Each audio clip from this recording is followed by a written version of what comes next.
इतिहाद deal पर बवाल much गया है। पीएमओ के एतराज के बावजूद नागरिक उड्डयन मंत्री अजीत सिंह ने इस डील के समर्थन में दिखाई दिए हैं। दरअसल एयरलाइंस कंपनी एतिहाद ने 2058 करोड़ में जेट एयरवेज को 24% शेयर खरीदने का प्रस्ताव रखा है, जिस पर पीएमओ ने गंभीर सवाल उठाए हैं।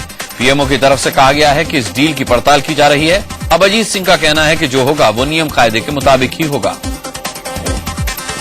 ये डील हमने पैसेंजर्स की सुविधाओं के लिए किया है, क्योंकि इंटरनेशनल पैसेंजर्स की संख्या बढ़ रही है। डोमेस्टिक की कम हो रही है लेकिन बढ़ रही है। अभी सेबी उन्होंने जो सबमिट किया था, सेबी ने कुछ क्वेश्चंस उठाए हैं।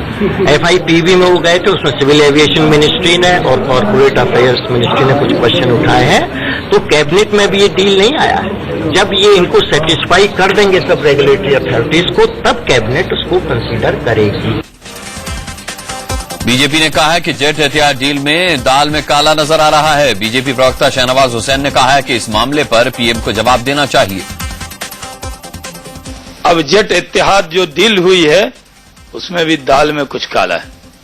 इत्तेहाद को के साथ डील कर रहे हैं, उसके कुछ रूल रेगुलेशन बने हुए हैं, लेकिन डील से पहले 40,000 से ज्यादा सीट इत्तेहाद को दे दी जाती है।